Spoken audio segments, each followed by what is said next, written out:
नमस्कार दोस्तों, कल के वीडियो में अपन ने ऐसंग जनन का महत्व पढ़ा था। आज का हमारा टॉपिक है अनिषेक बीजता। ये लेसन नंबर 4 चल रहा है आरबीएससी का।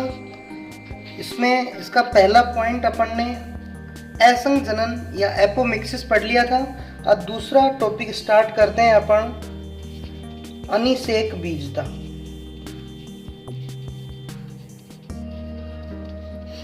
अनिषेक बीजता ए यानी बिना निषेचन के, ए यानी नहीं, निषेक यानी निषेचन के, बीजता यानी बीज का निर्माण। यानी बिना निषेचन क्या बने, बिना निषेचन के बीज बने तो उसे अनिषेक बीजता कहते हैं। तो उसे हम क्या कहेंगे, अनिषेक बीजता। जो साथी हमसे नए जुड़े हैं वो हमारा YouTube चैनल बायो हब भाई वीरेंद्र सर को लाइक करें, शेयर करें, सब्सक्राइब करें। देखिए, अनिषेक बीजता यानी बिना निषेचन के बीज बनने की क्रिया, अर्थात इसमें सामान्य पौधों की भांति बीज तो बनेंगे। क्या बनेंगे, बीज तो बनते हैं, लेकिन इन बीजों का निर्माण बिना निषेचन के होता है। वास्तव में बीज बनना निषेचन का परिणाम है। बीजों का बनना किसका परिणाम है, निषेचन का परिणाम है। यानी बीज किसके द्वारा बनते हैं, निषेचन के। लेकिन यहाँ पे जो बीज बनेंगे वो बिना निषेचन के बनते हैं। यहाँ पे जो बीज बनेंगे वो कैसे बनते हैं, बिना निषेचन के बनते हैं। इसे ही हम क्या कहते हैं, अनिषेक बीजता।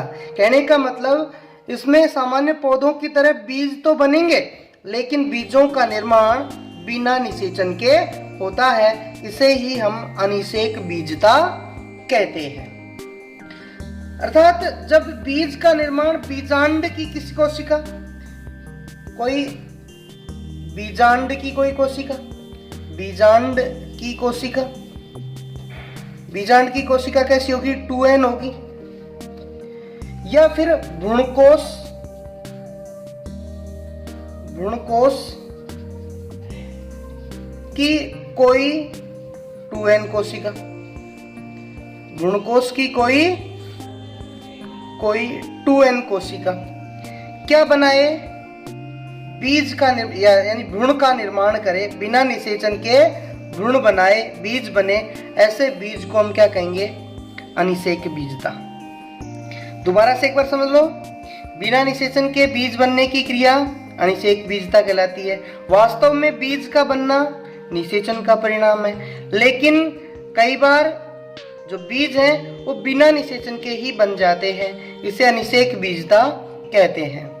अनिषेक बीजता में बीजांड की कोई द्विगुणित कोशिका या भ्रूणकोश की कोई द्विगुणित कोशिका बिना निषेचन के, कैसे, बिना निषेचन के क्या बना लेती है, बीज बना लेती है। इसे ही हम अनिषेक बीजता कहते हैं।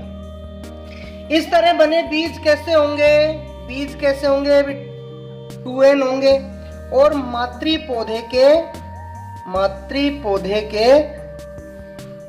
क्लोन होंगे। मातृ पौधे के कैसे होंगे, क्लोन होंगे। अगला पॉइंट अपना आता है, तीसरा पॉइंट, सूक्ष्म प्रवर्धन। सूक्ष्म प्रवर्धन, हाँ भाई, ऊतक संवर्धन तकनीक द्वारा व्यापारिक स्तर पर पौधों के संवर्धन को क्या कहा जाता है, सूक्ष्म संवर्धन। कौन सी तकनीक के द्वारा, टिश्यू कल्चर, ऊतक संवर्धन।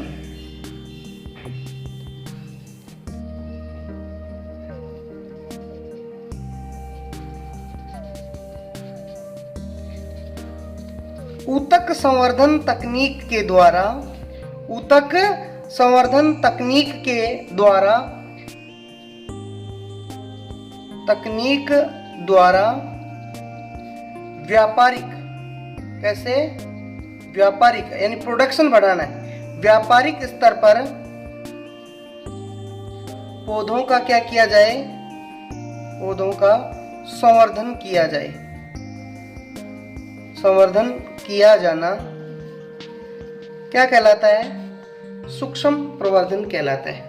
कहने का मतलब है टिश्यू कल्चर तकनीक के द्वारा एक साथ बहुत अधिक मात्रा में पौधों के निर्माण की क्रिया को हम क्या कहते हैं, सूक्ष्म प्रवर्धन कहते हैं। हाँ भाई, इस तकनीक में पादप के प्रोटोप्लास्ट कोशिकाओं, किसका उपयोग किया जाएगा, प्रोटोप्लास्ट का,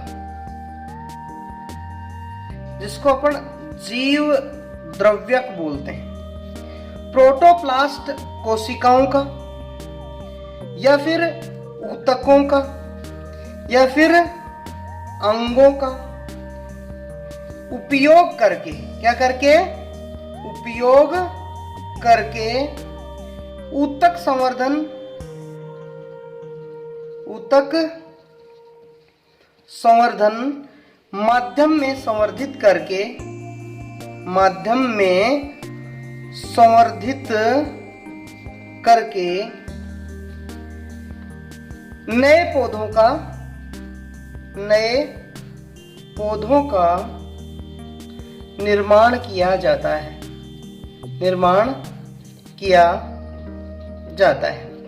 यानी प्रोटोप्लास्ट कोशिका भित्ति रहित जो कोशिका होती है उसे अपन जीव द्रव्यक बोलते हैं।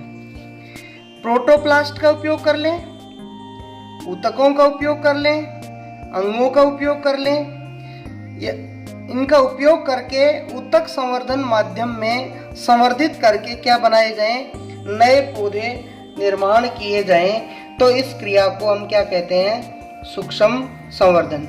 इस विधि द्वारा क्या किया जाता है बेटा, कम समय में कम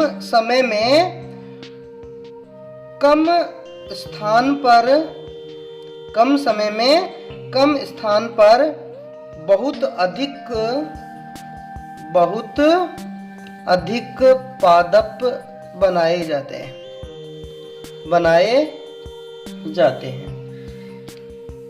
ऊतक संवर्धन टिश्यू कल्चर से व्यापारिक स्तर पर पौधों के निर्माण की क्रिया।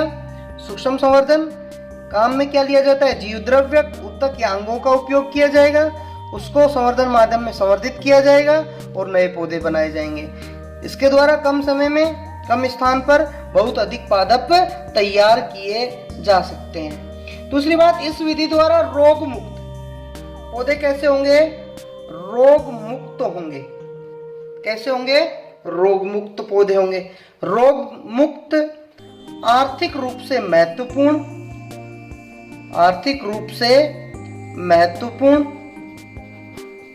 पौधे तैयार किए जाते हैं। जैसे इसका एग्जाम्पल अपन ले सकते हैं ऑर्किड्स, गुलदाउदी,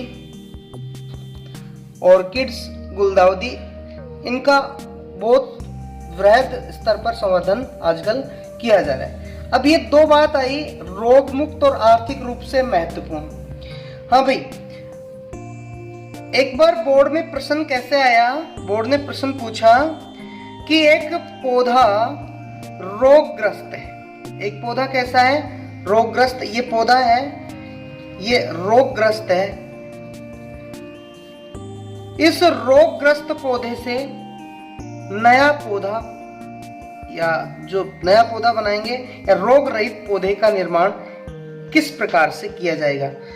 तो जो ये पौधे का शीर्षस्थ भाग होता है, कौन सा, शीर्षस्थ भाग, चाहे पौधा पूरा का पूरा कैसा हो, रोगग्रस्त हो, लेकिन शीर्षस्थ भाग जिसको अपन कृतोतक कहते हैं, क्या कहते हैं, कृतोतक कहते हैं, वो हमेशा कैसा होता है, रोग मुक्त होता है। कैसा होता है, रोग मुक्त होता है। यानी शीर्षस्थ भाग को लिया जाएगा, शीर्षस्थ भाग का प्रोटोप्लास्ट यूज करेंगे, संवर्धन माध्यम में संवर्धित करेंगे और नए पौधों का निर्माण करेंगे, तो वो पौधा कैसा होगा, रोग मुक्त होगा। अर्थात इसके द्वारा कैसे पौधे तैयार किए जाएंगे, रोग मुक्त। और दूसरी बात आई आर्थिक रूप से महत्वपूर्ण, यानी जैसा पौधा है वैसे की वैसे उसका क्लोन बनता है, तो आर्थिक रूप से महत्वपूर्ण पौधे तैयार किए जा सकते हैं। यानी अब देखो, रोग मुक्त के लिए एक दूसरी तरीके से परिभाषित कर सकते हैं, यानी रोगग्रस्त पौधे का कौन सा भाग कर्तोतक भाग का उपयोग किया जाता है, कर्तोतक भाग कौन सा होता है? पौधे का शीर्षस्थ भाग कौन सा होता है? कर्तोतक होता है, क्योंकि कर्तोतकी भाग हमेशा कैसा होता है? रोग मुक्त होता है, हमेशा रोग मुक्त रहेगा। बोर्ड में ये प्रश्न आ चुका है कि एक रोगग्रस्त पौधे से रोग मुक्त पौधे का निर्माण कैसे किया जाएगा? तो सीधी सी बात है कि रोगग्रस्त पौधे का कर्तोतकी भाग कौन सा? कर्तोतकी भाग कौन सा है? शीर्षस्थ भाग, हमेशा कैसा होता है? रोग मुक्त होता है। तो इस भाग का उपयोग करके ऊतक संवर्धन माध्यम में इसे संवर्धित किया जाएगा और नए पौधे का निर्माण किया जाएगा, और वो पौधा कैसा होगा? रोग मुक्त पौधा बनेगा। कैसा पौधा बनेगा? रोग मुक्त पौधा बनता है। इसका नेक्स्ट बिंदु आता है बहुभ्रूणता।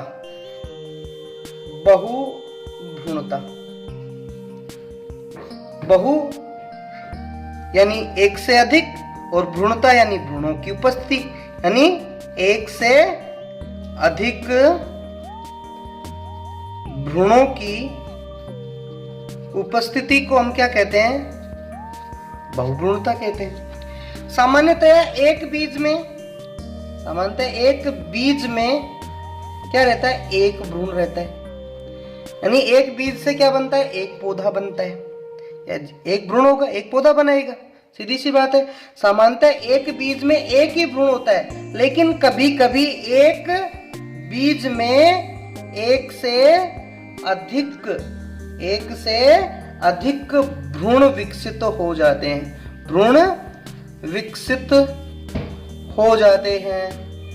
इसे ही हम क्या कहते हैं?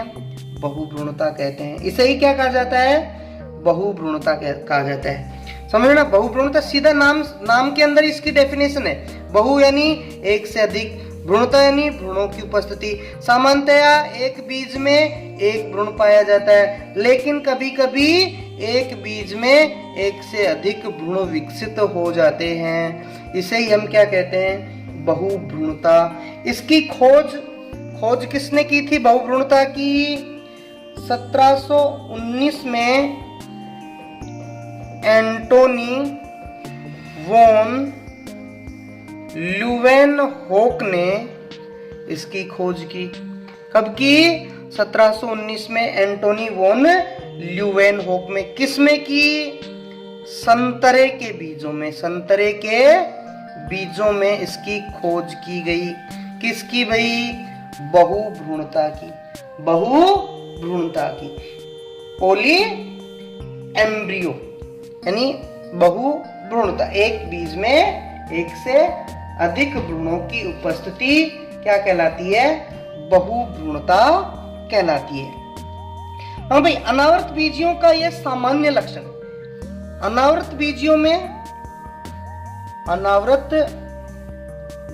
में यानी जिम्नोस्पर्म में ऐसा सामान्यतया पाया जाता है। यानी जिम्नोस्पर्म के बीजों में सामान्यतः एक बीज में एक से अधिक भ्रूण होते हैं। जिम्नोस्पर्म का यह सामान्य लक्षण है। जबकि आवृत बीजों में यह कभी कभी पाया जाता है, यानी एंजियोस्पर्म में यह कभी कभी पाया जाता है और कुछ वंशों तक ही सीमित है। तो अपन लिख देते हैं, लेकिन आवर्त बीजियों में कुछ वंशों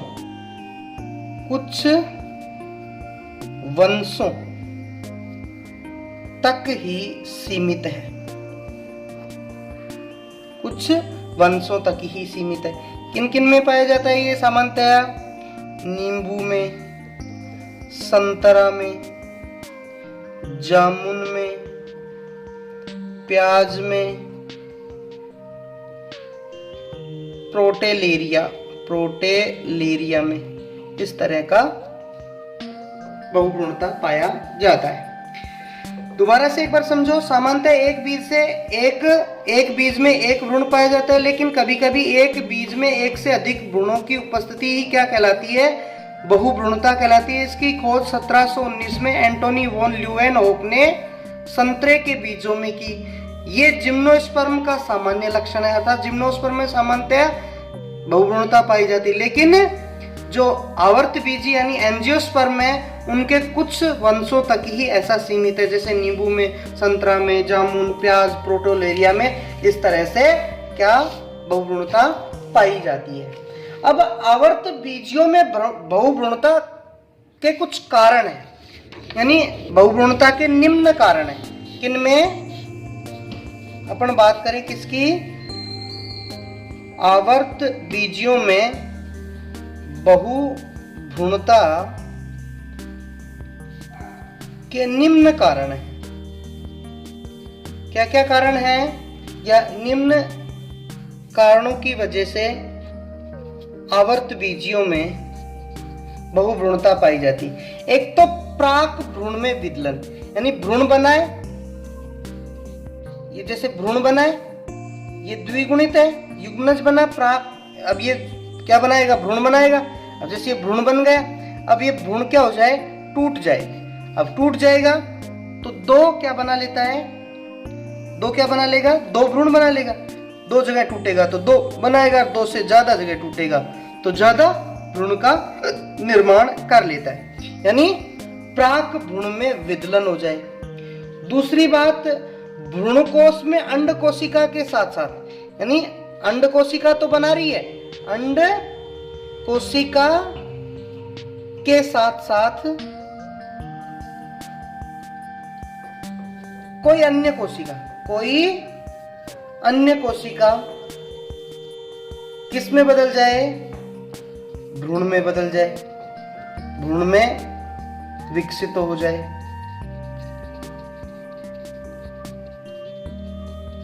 भ्रूण में विकसित हो जाए, यानी अंड कोशिका के साथ साथ कोई अन्य कोशिका किस में बदल जाए? भ्रूण में बदल जाए। तीसरा, एक बीजांड में एक से अधिक भ्रूणकोश बन जाए, यानी एक बीजांड में एक से अधिक भ्रूणकोश बन जाए। क्या बन जाए? भ्रूणकोश बन जाए। एक बनेगा तो एक बनाएगा, दो बनेगा तो दो, दो से ज्यादा बनेंगे तो ज्यादा भ्रूण बना लेंगे। अगला हो सकता है कि बीजांड की बीजाणुद्भिद कोशिका की सक्रियता से, ये बीजाणुद्भिद कोशिका की सक्रियता से, बीजाणुद्भिद कोशिका की सक्रियता से कैसे? भाई गुरु बीजाणु मात्र कोशिका है, 2n होती है, ये क्या करती है? अर्धसूत्री विभाजन करेगी और 4 गुरु बीजाणु मात्र कोशिका है, 4 गुरु बीजाणुओं का निर्माण करती है। इनमें से 3 अपन ने कहा था नष्ट हो जाते हैं और एक ही सक्रिय रहती है, और ये सक्रिय बीजाणुद्भिद यानी मादा युग्मकोद्भिद का निर्माण करती है। अब इनमें से अब ये एक सक्रिय रही तो एक भ्रूण बन रहा है, और एक से ज्यादा सक्रिय रह जाएंगी तो एक से अधिक भ्रूणों की उपस्थिति हो जाती है। यानी इन कारणों को देखते हुए बहुभ्रूणता को निम्न भागों में बांटा जाता है। ये कारण है। अब बहुभ्रूणता के प्रकार निम्न है। पहला प्रकार पढ़ते हैं अपन, जैसे विदलन बहुभ्रूणता। विदलन बहुभ्रूणता, विदलन का मतलब है टूटना और बहुभ्रूणता का मतलब है एक से अधिक भ्रूणों की उपस्थिति। विदलन का मतलब इस प्रकार की बहुभ्रूणता में जो युग्मनज है या प्राक भ्रूण है वो विदलित हो जाता है, यानी टूट जाता है। क्या हो जाता है? विदलित हो जाता है, अर्थात टूट जाएगा। 2 भागों में टूटा 2 भ्रूण, 2 से ज्यादा भागों में टूटेगा तो 2 से ज्यादा भ्रूणों का निर्माण हो जाता है। कहने का मतलब यह है, इस प्रकार की बहुभ्रूणता में जो युग्मनज या प्राक भ्रूण है वो विदलित हो जाने से एक से अधिक भ्रूण बन जाते हैं। जैसे यूलोफिया में, किसमें?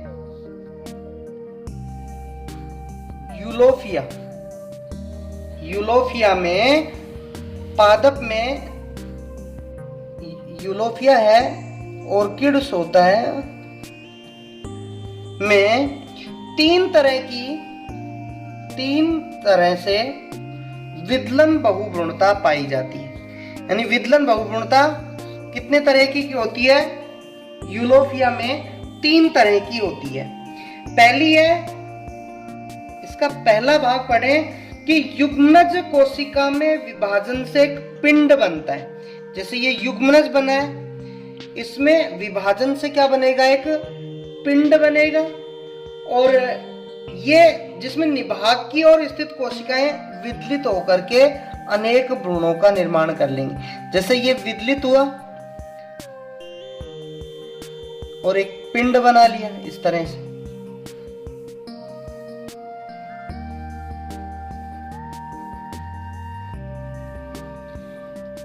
अब ये जो, जैसे ये बीजांड द्वार है, इधर क्या है? बीजांड द्वार है, और इधर निभाग है। तो निभाग की ओर जो कोशिकाएं हैं वो बार बार में विभाजित होकर के क्या बना लेती हैं? अनेक भ्रूणों का निर्माण कर लेती हैं। तो पहला तो तरीका हो जाएगा कि युग्मनज कोशिका में विभाजन से एक पिंड बनेगा, और पिंड में निभाग की ओर स्थित कोशिकाएं विदलित होकर के अनेक भ्रूणों का निर्माण कर लेती हैं। दूसरा तरीका होता है, प्राक भ्रूण में अतिवृद्धियां निकलती हैं। जैसे प्राक भ्रूण युग्मनज है, इससे अतिवृद्धियां निकलेंगी। जैसे ये इस तरह से, इसी के अंदर ऐसे अतिवृद्धियां बन जाएंगी ऐसे। अब ये अतिवृद्धियां हैं वो टूट जाती हैं, वो अलग हो जाती हैं। अतिवृद्धि अलग होकर भ्रूण में बदल जाती हैं, भ्रूण में बदल जाती हैं। तीसरा तरीका है कि भाई तंतु में जो भ्रूण निर्माण के समय प्राक भ्रूण शाखित हो जाता है, जिससे प्रत्येक शाखाएं नए भ्रूण का निर्माण कर लेती हैं। जब भ्रूण तंतु में होता है, ऐसे तंतु के समान ऐसे होता है, उस समय जो प्राक भ्रूण है उससे शाखाएं निकलेंगी, ऐसे शाखाएं बन गई। अब ये शाखाएं अलग हो जाएंगी और अलग होकर के नए भ्रूण का निर्माण कर लेती हैं। 3 तरीके हैं, युग्मनज से पिंड बना, पिंड में निभाग की ओर स्थित कोशिकाएं क्या कर लेती हैं? बहुत से भ्रूणों का निर्माण कर लेती हैं। दूसरा तरीका है, जो युग्मनज या जो प्राक भ्रूण है उनमें अतिवृद्धियां निकलती हैं और अतिवृद्धियां अलग होकर के नए भ्रूण का निर्माण कर लेती हैं।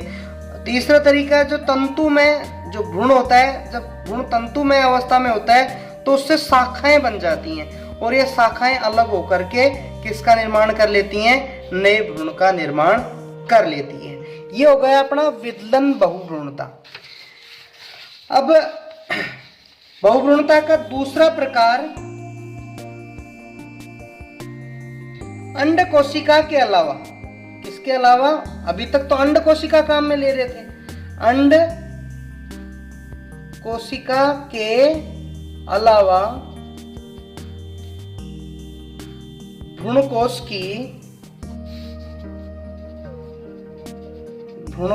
की अन्य कोशिका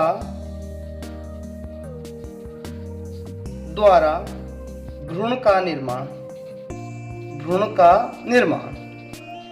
यानी अंड को, भाई विदलन बहुभ्रूणता में तो कौन? अंड कोशिका या जो युग्मनज या जो भ्रूण प्राक भ्रूण बना है वो विदलित हो रहा है। यहाँ पे अंड कोशिका के अलावा भ्रूणकोश की कोई अन्य कोशिका है और वो किस में तब्दील हो रही है?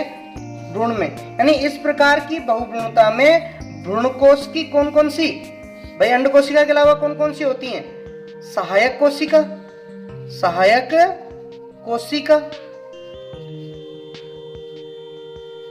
बिना निषेचन के, सहायक कोशिका बिना निषेचन के द्विगुणित या अगुणित भ्रूण का निर्माण कर लेती। सहायक कोशिका हो सकती हैं, दूसरी प्रतिमुख कोशिका हो सकती हैं। ये प्रतिमुख कोशिका हो सकती है और केंद्रीय कोशिका हो सकती है। केंद्रीय कोशिका ये तो N होती हैं और ये 2N होती है। तो अंड कोशिका के अलावा भ्रूणकोश की अन्य कोशिका कौन कौन सी? सहायक कोशिका, प्रतिमुख कोशिका या केंद्रीय कोशिका बिना निषेचन के किसका निर्माण कर ले? भ्रूण का निर्माण कर ले। तो भ्रूण बनेगा वो इनसे तो अगुणित बनेगा, इनसे द्विगुणित बनेगा। तो ऐसी बहुभ्रूणता को हम क्या कहेंगे कि अंड कोशिका के अलावा भ्रूणकोश की अन्य कोशिका से किसका निर्माण? भ्रूण का निर्माण। तीसरा तरीका क्या होता है कि बीजांड में एक से अधिक भ्रूण कोषों का निर्माण हो जाए। बीजांड में एक से अधिक भ्रूणकोष बन जाए। क्या बन जाए? भ्रूणकोष का निर्माण। हाँ भाई, कुछ पादपों में क्या होता है, एक ही बीजांड में एक से अधिक भ्रूणकोष बन जाते हैं, जिसकी अंड कोशिका निषेचन के द्वारा भ्रूण बनाती है, जिससे एक ही बीजांड में एक से अधिक भ्रूण बन जाते हैं। जैसे सामान्यतः एक जैसे बीजांड है, इसके अंदर एक ही भ्रूणकोष बनता है, ये भ्रूणकोष बन गए। ठीक है, अब एक से अधिक बन गए तो वो एक से अधिक भ्रूण का निर्माण करेंगे, यानी एक ही बीजांड में एक से अधिक भ्रूणकोष का निर्माण। यानी सामान्यतः तो एक बीजांड में एक ही भ्रूणकोष बनता है, लेकिन कभी कभी कुछ पादपों में एक ही बीजांड में एक से अधिक भ्रूणकोष बन जाते हैं। अब ये भ्रूणकोष की अंड कोशिकाएं निषेचन के द्वारा एक ही बीज में एक से अधिक भ्रूणों का निर्माण कर लेती हैं। इसे हम बीजांड में एक से अधिक भ्रूणकोषों के निर्माण द्वारा बहुभ्रूणता कहते हैं। ये ऐसा किसमें पाया जाता है? कैजुराइना में। किसमें पाया जाता है? कैजुराइना में। और इसका चौथा प्रकार होता है कि बीजांडकाय कोशिका से। किससे? बीजांडकाय कोशिका से भ्रूण का निर्माण। बीजांडकाय कोशिका से भ्रूण का निर्माण। हाँ भाई, देखो कभी कभी क्या होता है, बीजांडकाय ये जैसे भ्रूणकोष हो गए, ये वाला भाग क्या है? बीजांडकाय। बीजांडकाय या इसको अपन अध्यावरण भी बोलते हैं। अध्यावरण यानी कभी कभी बीजांडकाय या अध्यावरण की कोशिका सक्रिय होकर के, बीजांडकाय या अध्यावरण की कोशिका है, कोशिका सक्रिय होकर किसमें बदल जाती है? भ्रूण का निर्माण करती है। भ्रूण का निर्माण करती है, भ्रूण बनाती है। यानी कभी कभी क्या होता है, बीजांडकाय या अध्यावरण की कोशिका सक्रिय होकर भ्रूण में बदल जाती है। इस प्रकार से बने भ्रूण को हम क्या कहेंगे? इस तरह बना भ्रूण अपस्थानिक भ्रूण कहलाएगा। कैसा भ्रूण कहलाएगा? अपस्थानिक। वह इस क्रिया को अपस्थानिक बहुभ्रूणता कहेंगे। अपस्थानिक बहुभ्रूणता कहते हैं। अब बहुभ्रूणता किस तरह से उपयोगी है? यानी बहुभ्रूणता की सार्थकता, किस तरह से बहुभ्रूणता काम में आ सकती है? इसका उपयोग किसमें हो सकता है? उद्यान विज्ञान में। किसमें हो सकता है? उद्यान विज्ञान में। कोशिका विज्ञान में।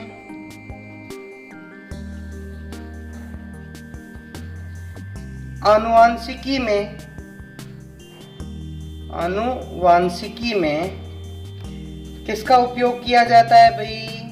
बहुभ्रूणता का उपयोग बहुत ज़्यादा मात्रा में किया जाता है। इसके जैसे अपन बात करें कि भाई बीजांड काय से जो पौधा बनता है, जैसे एग्जाम्पल लें कि भाई बीजांड काय या अध्यावरण से बना अपस्थानिक भ्रूण किसके समान होता है? यानी अपस्थानिक भ्रूण वो मातृ पौधे के क्लोन होता है, यानी अच्छे गुणों को लंबे समय तक बरकरार रख सकते हैं। दूसरा, बीजांड काय से बना भ्रूण भाई संकर ओज होता है। भाई इस तरह से जो बना भ्रूण है वो संकर ओज होता है। तीसरा तरीका हो सकता है इसका कि भाई बीजांड काय से विकसित भ्रूण कैसा होगा? रोग मुक्त होगा। बीजांड काय से विकसित भ्रूण कैसा होगा? रोग मुक्त होगा। अर्थात इसका उपयोग करके अपन भाई रोग मुक्त पौधे तैयार कर सकते हैं। तीसरा तरीका हो सकता है अगुणित भ्रूणों का कोशिका, भाई ऐसे ये जो अगुणित भ्रूण बनेंगे वो अगुणित भ्रूण है वो कोशिका विज्ञान के अंदर अध्ययन में काम आते हैं।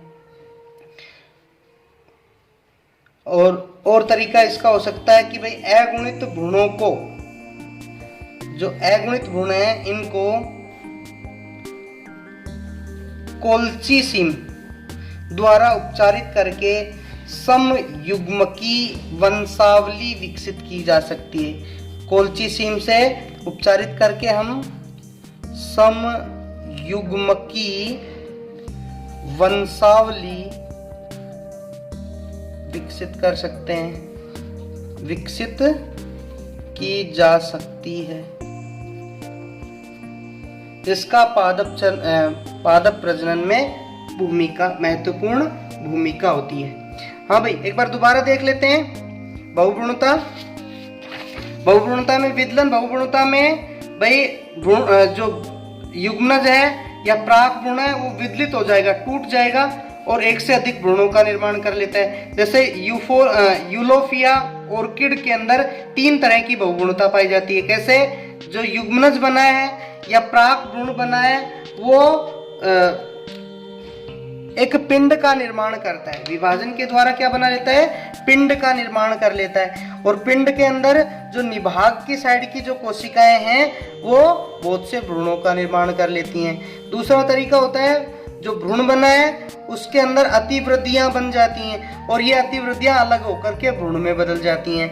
तीसरा तरीका ये है कि भ्रूण, जब तंतु में भ्रूण होता है उसमें शाखाएं निकलती हैं और ये शाखाएं अलग होकर के नए भ्रूण का निर्माण कर लेती हैं। ये तो हो गया विदलन बहुभ्रूणता। दूसरा होता है अंड कोशिका के अलावा भ्रूणकोश की अन्य कोशिका द्वारा भ्रूण का निर्माण। यानी अंड कोशिका के अलावा भ्रूणकोश में क्या क्या होती हैं भाई? 2 तो सहायक कोशिका होती हैं, 3 प्रतिमुख कोशिका होती हैं, 1 केंद्रीय कोशिका होती है। तो ये क्या कर ले? भ्रूण का निर्माण कर ले। ये क्या कर ले? भ्रूण का निर्माण कर ले। तो इनसे तो अगुणित भ्रूण बनेंगे, इनसे कैसा भ्रूण बनेगा? द्विगुणित भ्रूण बनता है।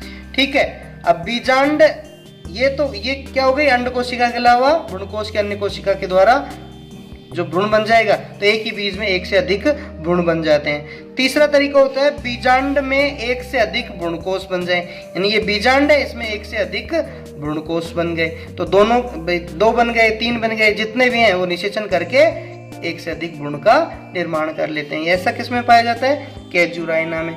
चौथा होता है बीजांड काय में भ्रूण का निर्माण।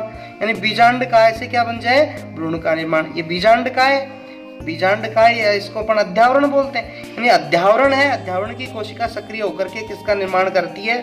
भ्रूण का निर्माण करती है। तो इस तरह से बना भ्रूण क्या कहलाएगा? अपस्थानिक भ्रूण।